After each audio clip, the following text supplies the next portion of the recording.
Department of Justice, NBI at Bureau of Immigration kumikilos na para sa nakatakdang deportation ni former Congressman Arnolfo Teves Jr. mula sa Timor-Leste.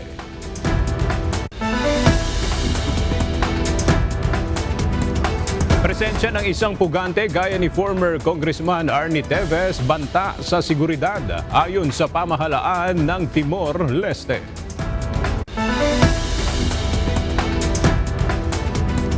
Vice President Sara Duterte at Senator Amy Marcos dumating na sa The Netherlands. Presidential sister nakausap si Attorney Nicholas Kaufman at nangakong magtutulungan para mapauwi si dating Pangulong Rodrigo Duterte. Babaeng lumabas mula sa butas ng drainage sa Makati City natunto na ng DSWD.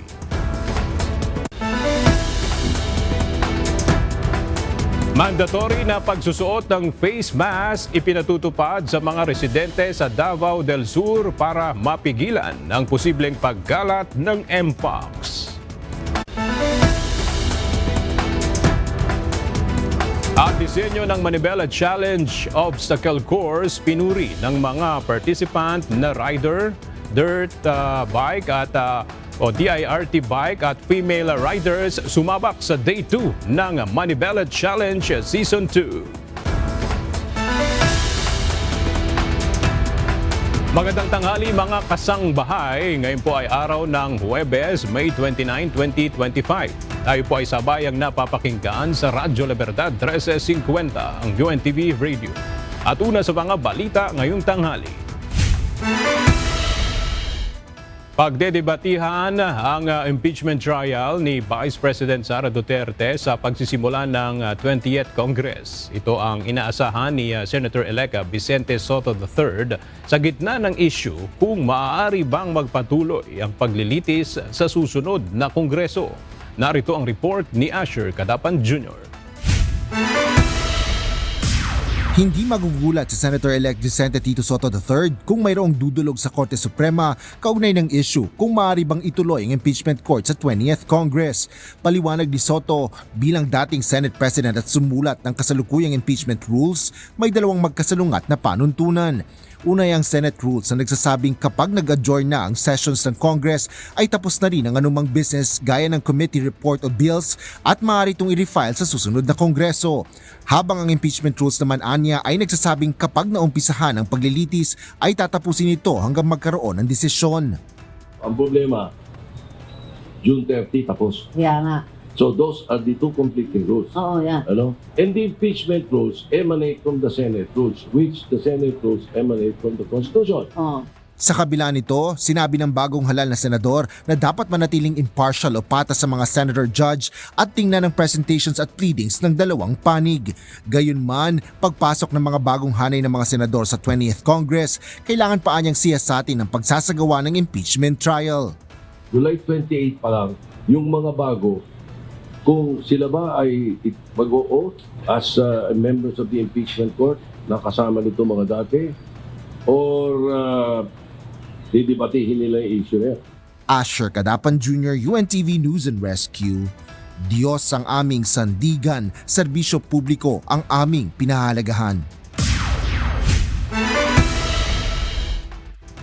Isa sa mga miyembro ng House Prosecution Panel ang itinalagang magpresenta ng Articles of Impeachment sa Senado sa June 2. Tumanggi na si House Deputy Majority Leader Iloilo 3rd District Representative Lawrence Defensor na pangalanan ito. Ang detalye sa ulat ni Rosa Licos. Hindi required ang lahat ng 11 miyembro ng House Prosecution Panel na humarap sa plenaryo ng Senado sa June 2 araw ng Lunes kung kailan magre-resume ang sesyon ng Kongreso. Pero isa sa kanila ang itinalaga ng liderato ng Kamara para ipresenta ang 7 Articles of Impeachment laban kay Vice President Sara Duterte. Tumanggi na si House Deputy Majority Leader Iloilo 3rd District Representative Lawrence Defensor na pangalanan kung sino sa mga kasamahan niya ang magbabasa ng Articles of Impeachment. I understand based on the agreement between the House of Representatives and the Senate that one prosecutor will be asked to read the 7 articles of impeachment during the June 2 session of the Senate. Kabilang si Congressman Defensor sa 11-member House Prosecution Panel. Isa siya sa mga nakatutok sa Article 1 ng impeachment case, partikular na ang alegasyon laban kay VP Sara na pagsira sa tiwala ng publiko, matinding paglabag sa konstitusyon at pag-commit ng high crimes dahil sa umano'y pangungontrata nito ng isang assassin upang ipapaslang ang Pangulo, First Lady at House Speaker. Noong Lunes, May 26, nakapagsagawa na ng pagpupulo ang House Prosecution Panel bago pa ang nakatakdang June 2 presentation sa Senado ng Articles of Impeachment. Inaasahan namang magpupulong muli ngayong linggo ang mga kongresistang magkakasamang nakatutok sa parehong Articles of Impeachment. We want the trial to proceed because it's taking too long and it's becoming very divisive for the entire country while this impeachment is pending. For those who support the impeachment, it's taking too long. For those who support the Vice President, it's also taking too long. We should have closure with respect to this impeachment trial. Sa June 3 naman, magko-convene ang Senado bilang impeachment court. Rosalie Coz, UNTV News and Rescue. Diyos ang aming sandigan, serbisyo publiko ang aming pinahahalagahan. Nadagdagan pa ang mga kahina-hinalang benepisyaryo ng confidential funds ni Vice President Sara Duterte. Ang apelyido ng mga ito katulad sa ilang personalidad ayon kay House Deputy Majority Leader La Union Representative Paulo Ortega. Mula sa House of Representatives, makibalita tayo kay Rosalie Coz live.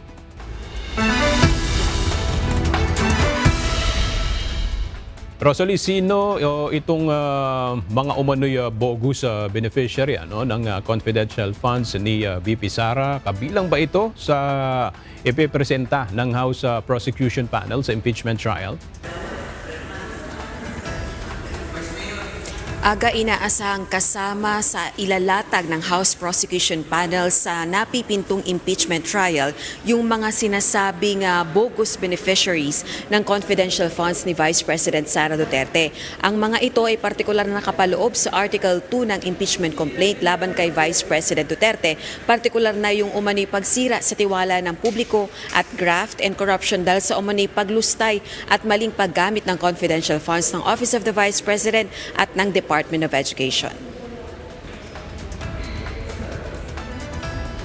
Nadiskubre ni House Deputy Majority Leader La Union Representative Paulo Ortega ang ilan pang kahina-hinalang pangalan ng mga benepisyaryo ng confidential funds. May mga apelyido ang mga itong katulad ng mga kilalang personalidad gaya ng Beth Revilla, Janice Marie Revilla, Diane Maple Lapid, John Lapid, Clarice Ontiveros, Christine Applegate Estrada at Dennis Tanya Escudero. Bukod dito, may ilan pang recipient na ang apelido ay kapangalan naman ng isang cafe restaurant at ng isang kongresista. At gaya ng mga naunang pangalan na pinaghihinala ang bogus recipients ng confidential funds ay wala ring record ang mga ito sa Philippine Statistics Authority o PSA. Giit ni Congressman Ortega, kung walang maipapakitang ebidensya na tunay ang mga ito o tunay ang mga taong ito, ay ito na mismo yung matibay na ebidensya laban kay VP Sara sa impeachment trial nito. Aga matatandaan natin na dati nang tumanggi si Vice President Duterte na ipaliwanag yung mga sinasabing bogus recipients ng kanyang confidential funds at iginiit na hindi nito alam kung ano ba yung ginawa ng Kongreso sa mga ebidensya laban sa kanya. Balik sa iyo, Aga. Maraming salamat, Rosalie Coz. Nasa the Netherlands na sina Vice President Sara Duterte kasama ang presidential sister na si Senator Amy Marcos. Sa larawang ibinahagi ng senadora, makikita ang pagdating nila ng vice-presidente sa airport sa the Netherlands matapos ang kanilang pagbisita sa Qatar. Sa isa pang hiwalay na post, makikita rin na kasama ni Senator Amy sa larawan ang abogado ni dating Pangulong Rodrigo Duterte na si Attorney Nicholas Kaufman. Sa captions ng senadora, nagpasalamat ito kay Attorney Kaufman at nangakong magtutulungan para maiuwi ng Pilipinas si dating Pangulong Duterte. Patuloy ang pag-usad ng kaso ni dating Pangulong Rodrigo Duterte sa International Criminal Court o ICC. Kamakailan sa isang inilabas na dokumento, mariing nanindigan ang dalawang hukom na humahawak sa kaso na hindi sila dapat tanggalin sa paglilitis. Ipinahayag nila ang kanilang paninindigang manatiling bahagi ng proseso ng hustisya sa kabila ng mga hamon at pagbatikos. Ang detalye sa report ni Jed Neresina.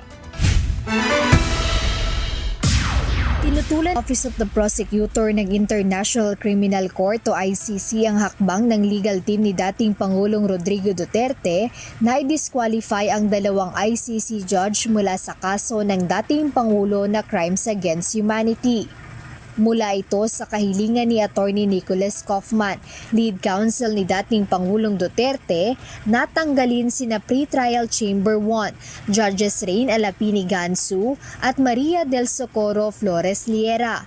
Anila ang mga ito umano ay nagkaroon na ng opinyon ukol sa jurisdiksyon ng aprobahan nila ang investigasyon sa kampanya laban sa droga ng Administrasyong Duterte noong 2021. Sa isang dokumento na may petsang May 22, 2025, iginiit ng dalawang hukom na nananatili silang patas at walang kinikilingan ayon sa Rome Statute at Code of Judicial Ethics. Idiniin din nilang walang sapat na batayan para tanggalin sila sa kaso. Kasama sina Gansu at Liera sa chamber na nagbigay pahintulot sa ICC prosecutor na magsagawa ng investigasyon sa kampanya ni dating Pangulo laban sa droga noong 2021 at upang ipagpatuloy ang nasuspending investigasyon noong 2023. Kaya layo ng apela ni Attorney Kaufman ay tiyakin na ang mga hukom ay mananatiling walang kapintasan at may kalayaan sa kanilang desisyon at upang mapanatili ang karapatan ni dating Pangulong Duterte sa isang patas at walang pagkiling na proseso ng paglilitis. Bilang tugon dito ng prosekusyon, tinutulan ni Deputy Prosecutor Mame Mandiayen-Yang ang hakbang ng kampo ni FPRRD at sinabi nitong hindi nagtagumpay ang apela ng depensa na questionin ang presumption of impartiality ng mga hukom sa kaso. Ipinaliwanag ni Deputy Prosecutor Yang, hindi naging sapat ang mga argumento o ebidensya ng depensa upang patunayan na may pagkiling o hindi pagiging patas ang mga hukom sa kanilang pagdedesisyon. Jed Neresina, UNTV News and Rescue. Diyos ang aming sandigan, serbisyo publiko ang aming pinahahalagahan. Inatasan na rin ni Pangulong Ferdinand Marcos Jr. ang mga namumuno sa lahat ng mga government-owned and controlled corporations o GOCCs na magsumite ng kanilang courtesy resignations. Kabilang dito ang mga non-ex-officio chairpersons, CEOs at appointive board members. Layunin ng administrasyon na i-recalibrate ang gobyerno matapos ang nagdaang eleksyon. Mananatili naman sa tungkulin ang mga nasabing opisyal habang wala pang aksyon mula sa palasyo. Nanguna si Bangko Sentral ng Pilipinas o BSP Governor Eli Remolona sa listahan ng mga pinakamataas ang kita sa gobyerno noong 2024. Ayon sa ulat ng Commission on Audit o COA, umabot sa halos 48 million pesos ang kabuang sahod ni Remolona, kasama na ang mga allowance, bonus at indirect benefits. Kasama rin sa top 10 ang iba pang opisyal ng BSP gaya ni na Deputy Governors Chuchi Fonacier, Elmore Capuli at mga monetary board members. Kasama rin sa listahan ng nakatanggap ng pinakamataas na sweldo sa gobyerno sina Solicitor General Minardo Guevara, Supreme Court Associate Justice Ramon Paul Hernando at PAGCOR Chairman Alejandro Tenco. Nagmobilize o may pinakikilos ng team ang Department of Justice o DOJ mula sa National Bureau of Investigation at Bureau of Immigration kaugnay ng inaasahang deportation ni dating Congressman Arnie Tebes pabalik ng Pilipinas. Kinumpirma rin ng abogado ni Tebes na iuuwi na nga ang kanyang kliyente. Mula sa Department of Justice sa Maynila, kumuha tayo ng update kay Dante Amento live.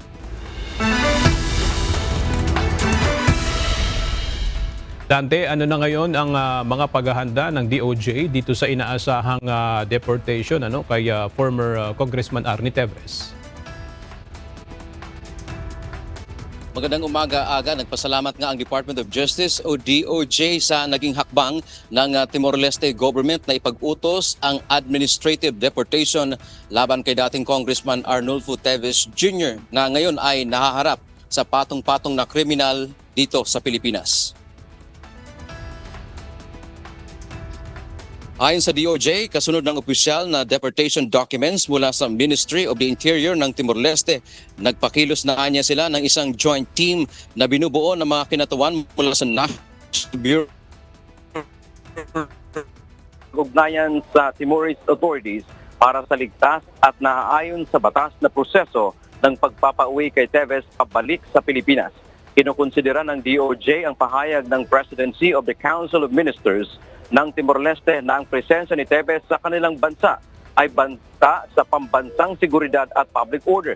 Tiniyak ng DOJ sa publiko at international community na masusunod ang due process kaugnayan ng deportation ng dating mambabatas. Kinumpirma ng abogado ni Teves na si Attorney Ferdinand Topacio na iuwi o i-deport na nga ito pabalik sa Pilipinas, pero wala pa siyang masyadong detalye hinggil dito tulad sa oras at magiging kung saan lalapag itong si Teves pagdating sa Pilipinas. Aga, dagdag pa nga ni Attorney Topacio, nagpadala na rin ng mga kinatawan yung kanilang law office dito sa Department of Justice, gayon din sa Bureau of Immigration at National Bureau of Investigation. Nais matiyak ng kampo ni Teves na mabigyan ito ng abogado na batay doon sa kanyang karapatan.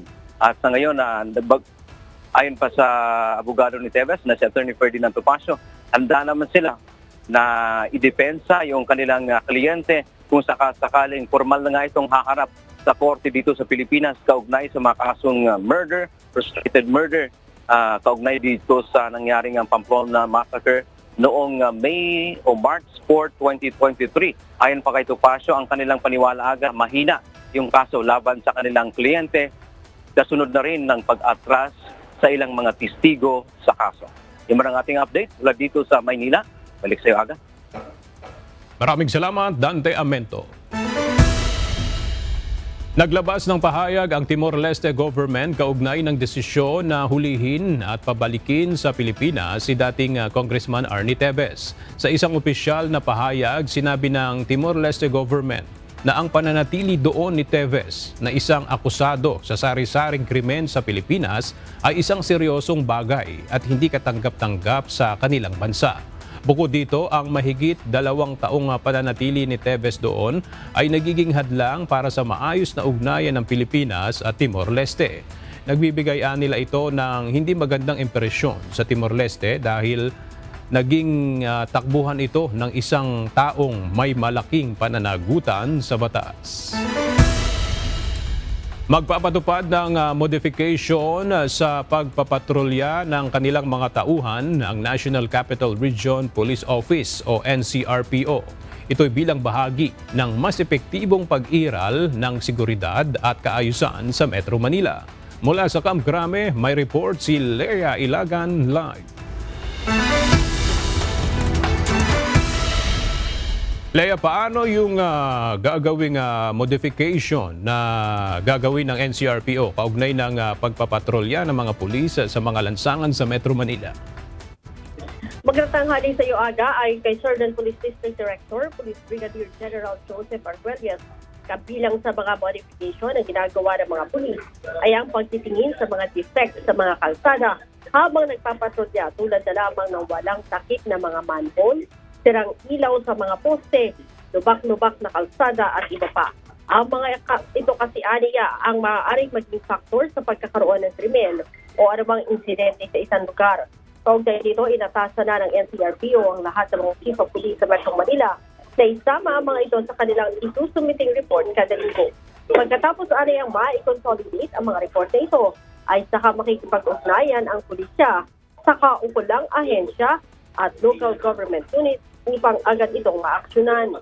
Sinabi pa ni Arguelles, bahagi ito ng kanilang pagiging alerto sa anumang insidente na lalong maiwasan ang mas malaking problema na maaaring dulot ng simpleng epekto sa mga kalye at kalsada.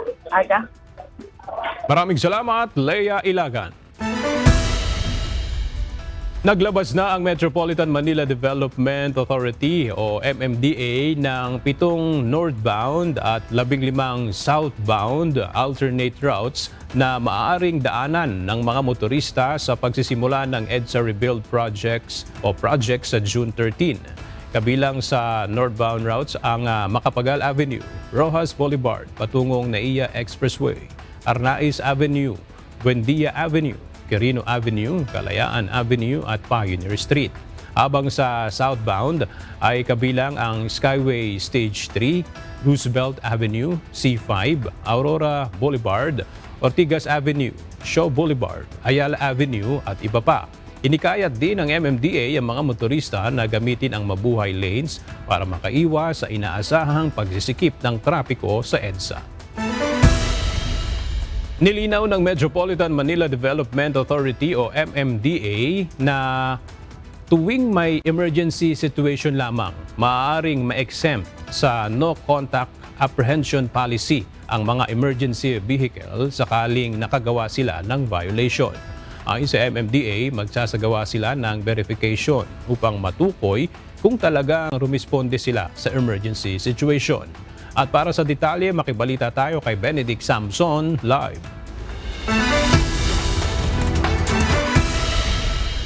Benedict, ano yung paliwanag ng MMDA bakit hindi automatic na exempted sa violation ang isang emergency vehicle?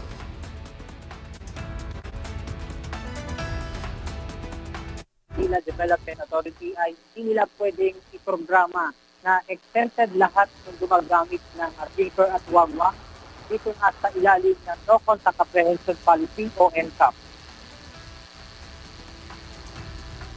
Kung lahat nila ay exempted, baka may namantala na mga emergency vehicle upang lumabag sa batas trapiko. May insidente kasi noon na may isang funeral vehicle na may tatak na ambulance ang dumaan sa EDSA pathway para lamang makaiwas sa makapagpila ng mga sasakyan sa EDSA. Kung kaya't dahil dito, ay ang talagang ambulansya, fire truck at police car na re-responde sa isang emergency situation lang ang kanilang i-invalidate ang violation. Samantala, muling ipinaliwanag ng MMDA na hindi nila titikitan ng isang emergency vehicle na tatawid kahit naka-red light. Maging ang mga ordinaryong motorista na mag-repeating the red light para mag-give way sa isang emergency vehicle ay hindi rin nila makatatanggap ng notice of violation. Aga-ayon din sa MMDA kung wala namang re-respondihan ito ng mga ambulansya, fire truck at police, ay dapat na sumusunod sila sa mga batas trapiko. At yan muna ang ating update mula rito sa Maynila. Balik sa inyo dyan aga. Maraming salamat, Benedict Samson. Nagsagawa ng clearing operation ng Metropolitan Manila Development Authority sa kahabaan ng Commonwealth sa Quezon City kahapon. Ilan sa sinita ay ang mga nagtitindang nakahambalang sa kalsada. Ang detalye sa report ni Ivan Alvarez. Hindi na bago ang matinding traffic sa Commonwealth, Quezon City. Ayon sa Metropolitan Manila Development Authority o MMDA, nakakatanggap sila ng patuloy na reklamo tungkol sa mga pangunahing rason kung bakit masikip ang daloy ng trapiko sa Litex Market sa Commonwealth Avenue. One of the causes of traffic congestion here is yung mga nag-illegal loading and unloading, yung mga vendors po natin na umaabot na po up to the 3rd or minsan 4th lane po ng kahabaan ng Commonwealth Avenue. Dagdag pa ni MMDA Special Operations Group Head Gabriel Go, pati ang exclusive lane na para sana sa mga motorsiklo ay nasasakop na rin ng mga tindera. Kaya naman kahapon, bumisita ang MMDA sa naturang lugar at sinita ang mga vendor na nakaharang sa kalsada. Paliwanag naman ng isa sa mga tindera, natatakpan kasi ang pwesto nila ng ibang mga nagtitinda kaya napipilitan silang lumipat sa unahan ng kalsada para mapansin ng mga mamimili. Napatupad ng NCAP kasi nasasakop namin yung motor lane nagpapatabi lang. Ganito yun. Parang pinagkaanuan nila kung saan kami ba dapat Hanggang saan daw po lang dapat Hanggang dito lang po sa may gutter. Dahil sumunod naman ang mga ito na iurong ang kanilang mga pwesto, wala munang kinumpiskang mga paninda at sagabal sa lansangan. Ngunit mariin ang babala ng MMDA na bawal lumagpas sa kalsada at oras na bumalik ang mga ito dito, pasensyahan na nila muna. The next time na meron pa pong ganon, tuloy-tuloy po ang ating pagmumonitor, tuloy-tuloy po ang ating mga operasyon dito. And kung meron po tayo madatnan, we have no choice, no? Pasensya na po, but we will start confiscating yung mga obstructions. Samantala, bukod sa clearing operation, nagsagawa rin ng traffic management ang MMDA sa naturang lugar. Dito, sinita at tinikitan ang mga motoristang iligal na nagbababa at nagsasakay ng mga pasahero sa mga hindi tamang lugar at nagdudulot ng pagbabara ng mga sasakyan. Paalala ng MMDA sa publiko, panatilihin ang disiplina upang masiguro ang kaligtasan ng lahat at mapanatili ang maayos na daloy ng trapiko para sa mga motorista. Ivan Alvarez, UNTV News and Rescue. Diyos ang aming sandigan, serbisyo publiko ang aming pinahahalagahan. Inaasahan ng Department of Transportation na mas bibilis at mas luluwag na ang pila ng mga commuter na sasakay sa MRT-3 kasunod ng pag-aalis ng mga X-ray machine sa mga istasyon. Ito ay alinsunod sa utos ni Pangulong Ferdinand Marcos Jr. na gawing mas convenient at mas mabilis ang pagbiyahe ng mga pasahero lalo na sa pagsisimula ng EDSA rebuild. Kung dati ay inaabot ng hanggang sa 2 oras ang pila sa mga tren, ayon sa DOTR, ngayon ay kailangan na lang maghintay ng 5 hanggang 10 minuto bago makasakay sa tren.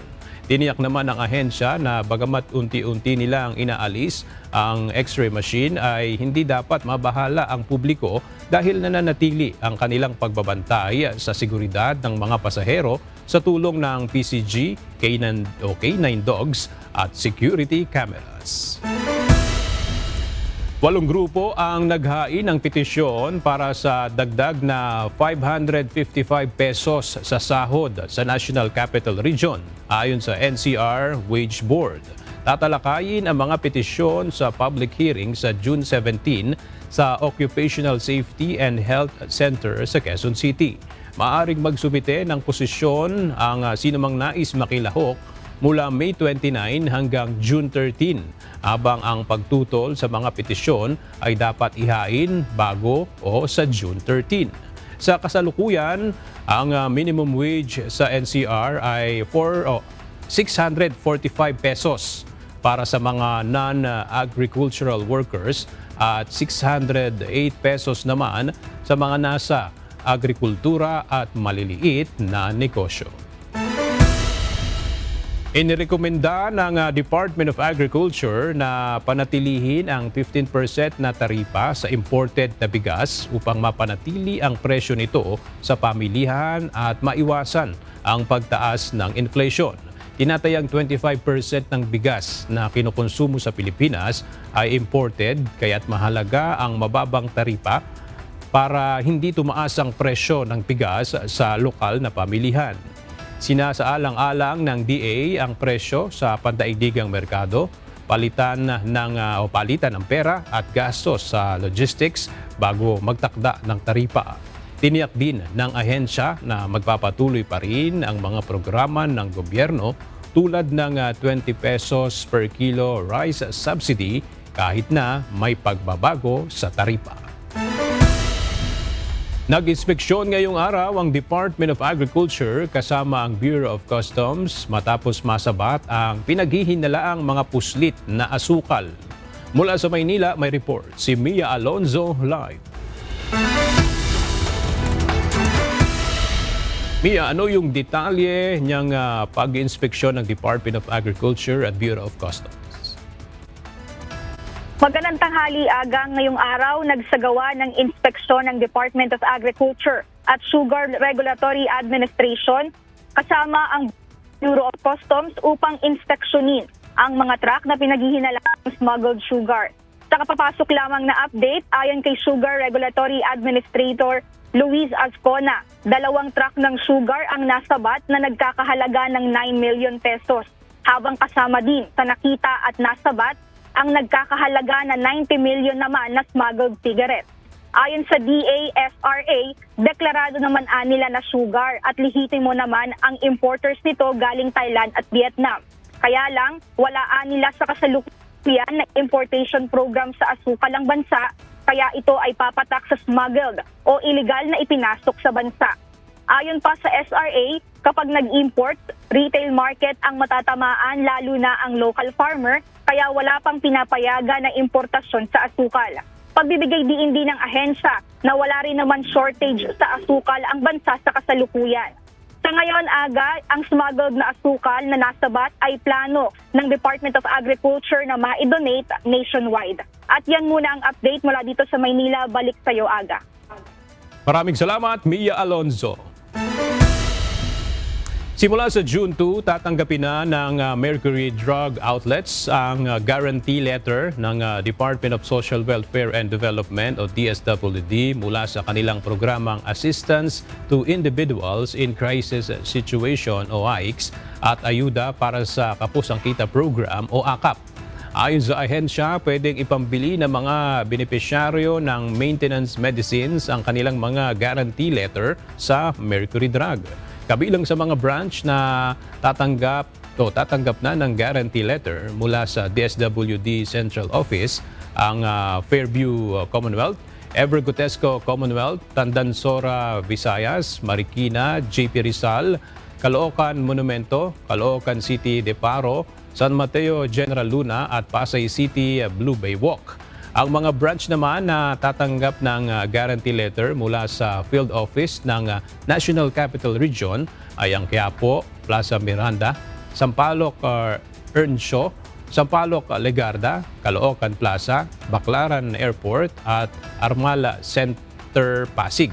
Ayon sa DSWD, isinasapinal pa ang kasunduan sa ibang mga branches sa iba pang mga rehiyon sa bansa. Maglalagay naman ng DSWD Guarantee Letter Accepted Here na signage sa loob ng outlet para sa gabay ng mga benepisyaryo.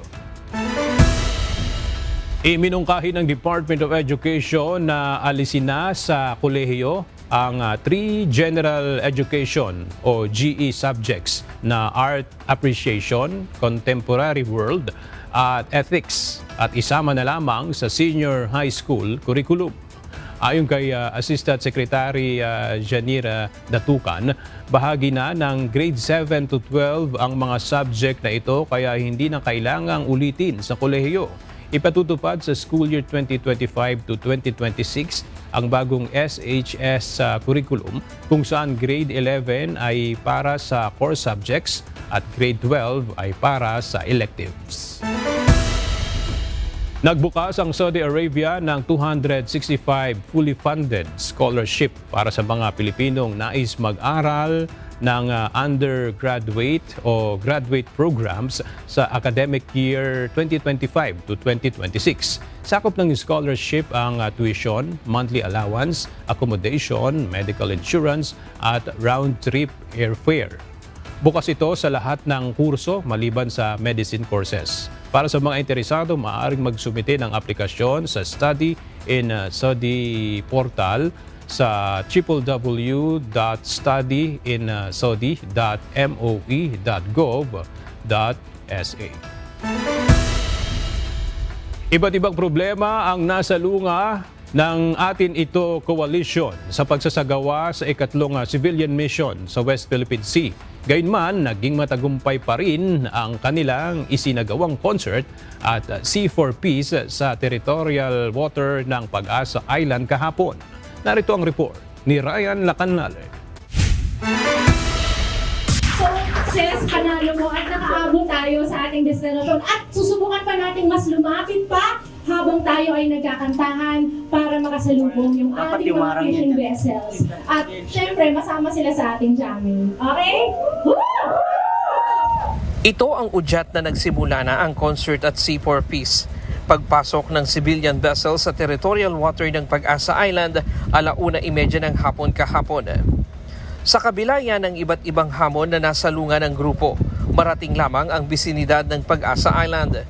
Gaya ng shadowing ng mga Chinese Coast Guard, radio challenge, pabugso-bugsong mga pag-ulan, lakas ng hangin at maging malalaking alon sa dagat. Sinimula ng konsyerto sa pag-awit ng Lupang Hinirang bilang pagpupugay at paggunita ng National Flag Day. Saka isa-isang umawit ang mga artist na nakiisa gaya ni Kai Mata ng Malaysia, Viona ng Indonesia, Aimond ng South Korea, Filipino-Korean-based na Horizon at ang Moro Beats. Meron tayong artists mula sa Malaysia, Indonesia, South Korea, at meron pa ngang nagpahabol ng video na isa pang artist from Malaysia. At meron pa rin from Japan, So talagang makikita mo dito, hindi lang mga Pilipino, pero yung mga neighboring countries, yung mga mamamayan ng neighboring countries natin ang gusto ang kapayapaan sa ating rehiyon at kasama nating tumitindig laban dun sa pambubuli ng China. Maya-maya ay dumating na ang 11 bangka ng mga mangingisda mula sa Pag-asa Island. Binigyan sila ng gasolina at diesel na magagamit nila sa kanilang pamamalakaya. Nakalapit pa ang barko ng mga sibilyan sa isla ng 2.5 hanggang 3 nautical miles at wala na itong natanggap na radio challenge. At very lucky when naka-approach tayo ng this na rin ako na-amaze na nakalapit tayo ng ganung kalapit sa ating Pag-asa Island. And very rin ako kasi like nung first mission namin talaga sila nag-tense o sila ng dangerous maneuvering. So siyempre yung ating safety of the vessel and safety of the group. So nag-abort mission kami ng first mission namin. Pagkatapos mapamigay ang mga gasolina at diesel ay agad nang pumihit pa uwi sa Maynila ang barko ng atin ito. Mission accomplished tayo sa ating third civilian mission. Ito ay moment of triumph. Tagumpay ito hindi lang ng mga members ng atin ito coalition, pero ng lahat ng Pilipino na nangangarap ng kapayapaan at hustisya, lalo na pagdating sa issue ng West Philippine Sea. This is again a historic mission because it's the first ever concert at sea for peace na ginanap natin dito sa West Philippine Sea. Bukod sa 2 Chinese Coast Guard na nag-shadow sa civilian mission, may 2 pang CCG vessel na namonitor sa Pag-asa Island at 22 Chinese Maritime Militia vessel sa mga Sandy Cay. Tinapos naman ang concert sa isang flag dance.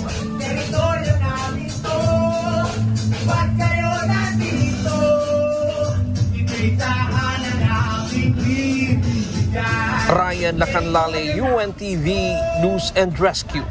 Diyos ang aming sandigan, serbisyo publiko ang aming pinahahalagahan.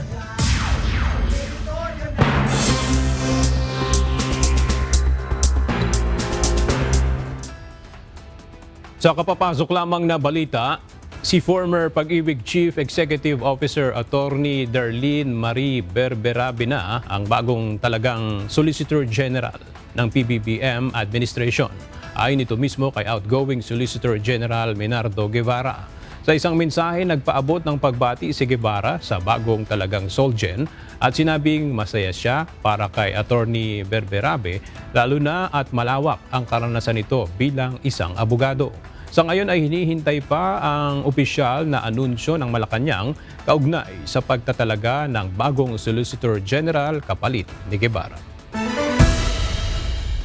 Sa isa pang kapapasok lamang na balita, kinumpirma na ni Justice Secretary Boying Rimulya na patungo na sa Timor-Leste ang Philippine government team para sa deportation ni former Congressman Arnie Tevez. Sa ngayon ay ongoing na anya ang proseso ng deportation ni Tevez sa Timor-Leste.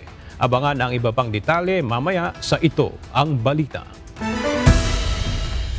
Naaresto ng National Bureau of Investigation ang 5 individual, kabilang ang 3 foreign nationals sa magkakahiwalay na operasyon sa Marilao, Bulacan, Parañaque City at Pasay City dahil sa pagbebenta ng mga unregistered vape product. Nakumpiska naman sa mga suspect ang nasa 63 million pesos na halaga ng illegal na produkto. Narito ang report ni Benedict Samson. Matapos ang cyber patrolling na ginawa ng National Bureau of Investigation Cybercrime Division, nadiskubre ng mga otoridad na nagkalat sa social media ang talamak na bentahan ng vape products. Ayon sa NBI, sa pamamagitan ng group sa SOCMED at messaging app na ang paraan ng bentahan ng vape product mula sa mga suspect. there is difficulty to conduct this operation kasi yung mga iba po nating subjects dito, as much as possible, they don't want to accept cash. Either they accept the payment in cryptocurrency or yung iba naman po ang gusto, papalitan po yung cash ng casino chips to avoid the acceptance of the physical marked money. Matapos ang ikinasang entrapment operation sa Marilao, Bulacan, Parañaque at Pasay City, arestado ang 5 suspect na kinabibilangan ng 2 Pilipino at 3 foreign nationals. Nakuha naman sa mga ito ang aabot sa 63 million pesos na vape products. Ayon kay NBI spokesperson Attorney Ferdinand Labin, bukod sa walang buwis sa pamahalaan ay hinihinala rin itong kontrabando. We have to protect public health. We have to be fair with the consumers. These are unregistered products. We do not know the exact standards of these products. Bili ng bili yung ating mga consumers, hindi naman pala akma o ayon sa standard. I would like to believe also that these are smuggled items at wala pa tayo ditong alam na gawaan nito. Maharap naman sa kasong paglabag sa Vaporized Nicotine and Non-Nicotine Product Regulation Act at Tax Reform Act ang mga naarestong suspect. Benedict Samson, UNTV News and Rescue. Diyos ang aming sandigan, serbisyo publiko ang aming pinahahalagahan. Mas pinalawak na ngayon ng Philippine Health Insurance Corporation o PhilHealth ang kanilang benefit package para sa mga pasyenteng may sakit na may kinalaman sa bato. Ayon kay PhilHealth Acting President at CEO Edwin Mercado, halos wala nang kailangang bayaran ang mga pasyente sa kidney transplant sa ilalim ng ZAY Benefit Package. Ito ay bahagi ng pagsisikap ng ahensya na mapagaan ang gastusing medikal ng mga Pilipino, lalo na sa mga malulubhang sakit. Narito ang report ni Mia Alonzo. Mas pinalawig na ng Philippine Health Insurance Corporation o PhilHealth ang serbisyo ng ZAY Benefit Package sa kidney transplant. Ayon kay PhilHealth Acting President and CEO Dr. Edwin Mercado, prioridad din nila na pagtuunan ng pansin ang mismong prevention na maaaring magawa sa primary care upang hindi na umabot sa malalang kalagayan ang sakit sa bato. Gayunman, binigyang diin niya na marami din silang tinitignan na iba pang posibleng benepisyo dahil hindi naman aniya nagtatapos sa isang gamutan ang pagkakasakit nito. Unang package nga po yung pagpapalawig ng hemodialysis. So yung hemodialysis po, dahil wala na hong halos nilalabas na pera, pinalawig po namin yon from 140 to 156 sessions po. Tsaka yung pong coverage from initially 2,500, umakit ng 4,000, naging 6,350 na ngayon. Dagdag pa nito na pinalaki na rin ang benepisyo sa kidney transplant mula sa 600,000 per case na ngayon ay 2 billion na ang rate per case. Kahapon, inikot din ni Dr. Mercado ang National Kidney and Transplant Institute o NKTI sa Ace Avenue na kauna-unahang specialty hospital na binisita ng ahensya. Ayon naman sa Executive Director ng NKTI na si Dr. Rosemary Liquite, dahil covered na ng PhilHealth ang kidney transplant ay wala na rin halos babayaran ng isang pasyente na under ng ZAY package. Yung may ZAY package na at NBB sila, no? Charity patient, NBB. At wala na rin yung hinihingi namin doon na deposit, no? Na 400 yata yun noon. Wala na rin yun. So, pagka may ZAY benefit package siya, wala na siyang babayaran sa hospital. Paalala lamang ng NKTI, dapat ang mag-a-avail o sasailalim sa transplant ay hindi highly sensitized o yung mga pasyente na may mataas na antibodies dahil dadaan pa ito sa masusing cross-matching na posibleng matagalan sa paghanap ng angkop ng organ donor. Kaya naman isa rin sa requirement ng NKTI na magkaroon na ng donor upang mas mabilis na maiproseso ang transplant. We have about 3,800 patients who are following up dito po sa NKTI. Either dito sila bumibili ng gamot, dito sila po nagla-laboratory, dito po sila nagpapa-check up. Every year po, we do 350 kidney transplants every year. Yung susunod po na numero sa ibang ospital, mga 20 lang, 10. Pero sa NKTI po, 350 patients a year.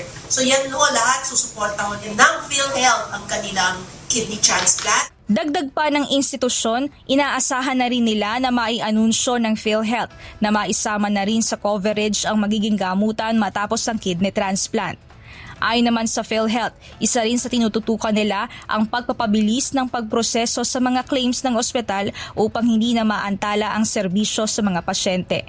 Patuloy ang kampanya ng ahensya sa konsulta package na naglalayong hikayatin ang lahat na magpatingin ng maaga upang mapigilan ang paglala ng karamdaman at mapanatili ang kalusugan ng pamayanan. Mia Alonso, UNTV News and Rescue. Diyos ang aming sandigan, serbisyo publiko ang aming pinahahalagahan. Natunto na ng pag-abot team ng Department of Social Welfare and Development o DSWD ang babaeng nag-viral matapos na lumitaw mula sa isang butas ng drainage sa Salcedo Village, Barangay Bel Air, Makati City. Base sa post ng DSWD, natagpuan na nila kahapon ang naturang babae at kinausap para sa nararapat na assessment at intervention batay sa kanyang kalagayan at pangangailangan. Nadala na rin ito sa Pag-abot Processing Center sa Pasay City ng DSWD. Batay sa investigasyon ng Makati Police, inihinalang naninirahan sa may drainage ang babaeng nag-viral at sinasabing may iba pa itong kasama doon. Inaalam pa ng pulisya kung posibleng may kaugnayan sa iligal na gawain ang kanilang pamamalagi sa loob ng kanal.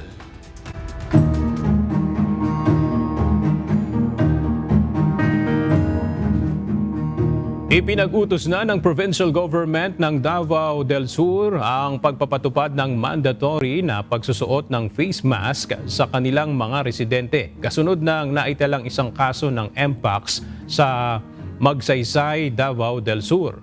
Mula sa Davao City, makibalita tayo kay Gladys Tuabi live.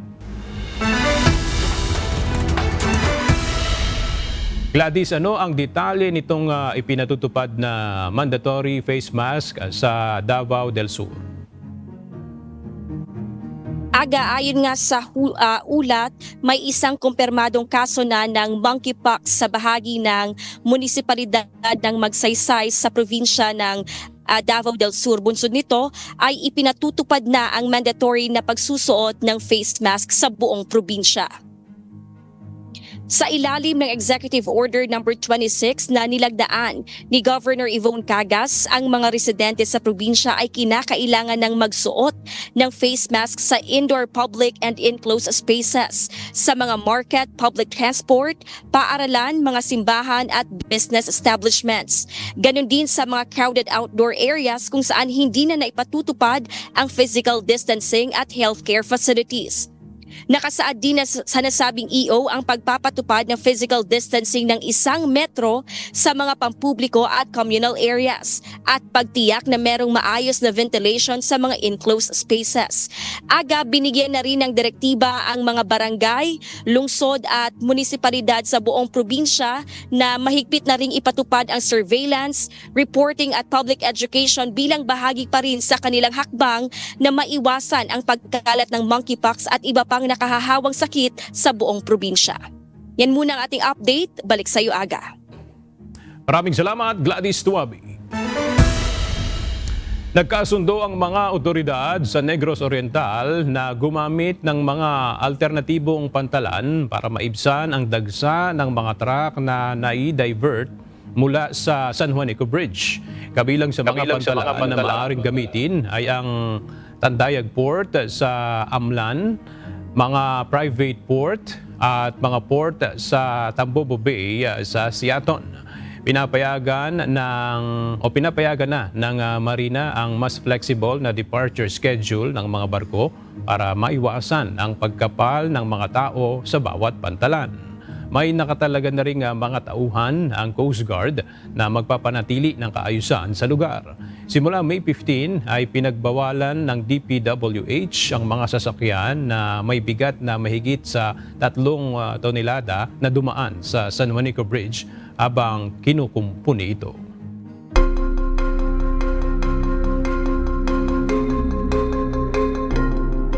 Kinumpirma ng White House na aalis na si Elon Musk bilang special government employee ng Trump administration matapos ang kanyang 130 days na panunungkulan sa Department of Government Efficiency o DOGE.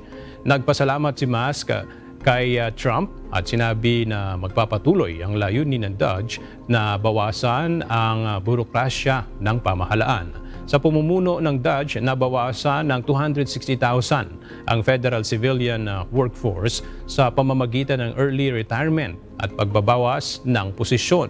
Bago umalis, binatikos ni Musk ang panukalang batas sa Kongreso dahil sa mataas nitong gastos na anya isalungat sa advokasya ng DOGE.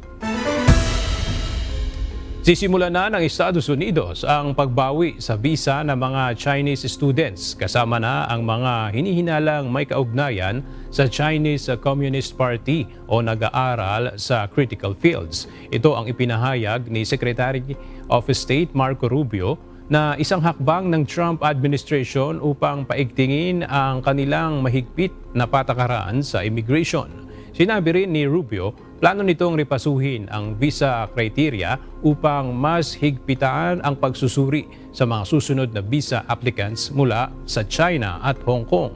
Wala pang tugon ang Chinese Embassy sa Washington hinggil sa naturang kautusan ng pamahalaan.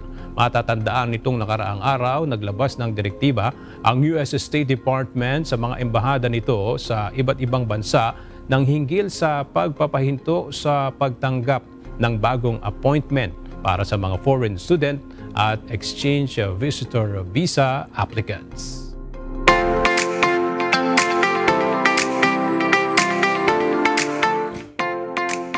Hindi nagpahuli sa pagpapakitang gilas ang mga lady riders sa Premier Off-Road Competition for Big Bike Riders, ang Manibela Challenge Season 2. Pinuri naman ng ilang rider participant ang mga unexpected obstacle course sa naturang kompetisyon.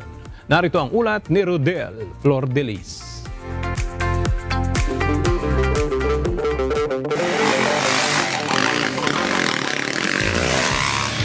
Patuloy ang pasiklaban ng bilis at kasanayan sa off-roading ng mga riders sa ikalawang araw ng Manibela Challenge. Tampok sa Race Day 2 ang bagong kategorya ngayong season, ang Dirt Bike Open category. Kabilang sa mga sumali dito ang rider-vlogger na si Ali Khalid. Hindi mapigilan ni Khalid na ipahayag ang kanyang paghanga sa anyay matalinong pinag-isipan ang disenyo ng Manibela Challenge obstacle course. Yung pagsasaksak natin sa ambulansya, who would expect a sport na isasama yon sa mga obstacles? So very unexpected, very smart of the organizers to think of those types of obstacles na pag nakita mo sa TV, wow, grabe, pwede pala yun. Grabe kayo, Manibela. Ang galing. Muli namang kumasa sa Manibela Challenge ang Season 1 Precision Big Bike Rider na si Ebenezer de Malanta para subukan ang Dirt Bike category. Ayon kay Ebenezer, tulad sa Big Bike, nasubok din ang kanyang riding skills gamit ang dirt bike sa obstacle course. Madali na mahirap. Kasi sa big bike, never tumigas ng sobra yung kamay ko eh. Ewan ko kung dahil ba dito matigas or dahil sa sobrang lakas niya, wild yung power niya, napapagod ka agad ako sa pag-control. Di ko alam kung paano explain eh. Pero ang normally kasi magaang to, dapat mas madali. Sa mga tulak-tulak buhat, magaang. Pero dun during nag-ride ako, pagod din ako.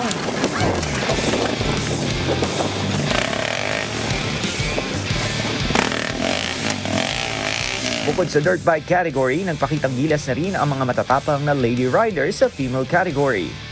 Ngayong season, 7 lady riders ang magpapasiklaban sa 44 off-road obstacle course. Kabilang dito ang Season 1 second placer sa female category na si Shana Tamayo at first placer sa Season 1 female category, Tasha Rebabe.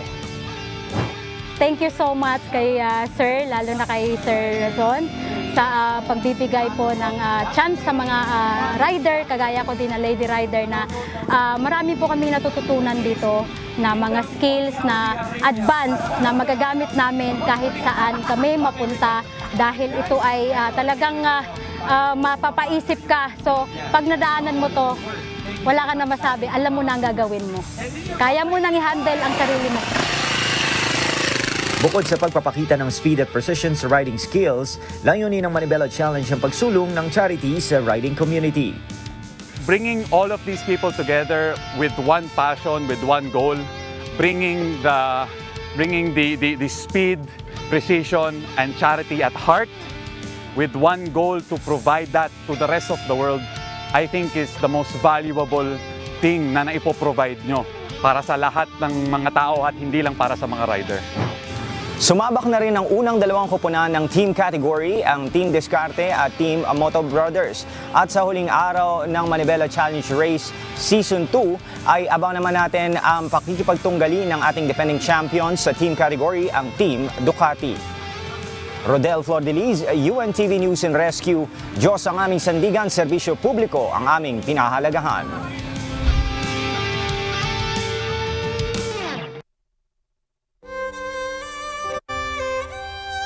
At sa ating pong iiwang mga salita ng Diyos na ating sandigan mula sa aklat ng Ebreo, Kapitulo 10, versikulo 38 na nagsasabi, "Ngunit ang aking lingkod na matuwid ay mabubuhay sa pananampalataya, at kung siya ay umuro, ay hindi kalulugdan ng aking kaluluwa."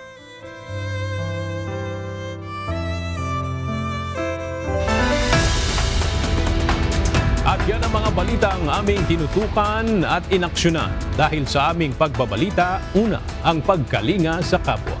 UNTV C News may balita saan mang panig ng daigdig. At dito sa UNTV, Diyos ang aming sandigan.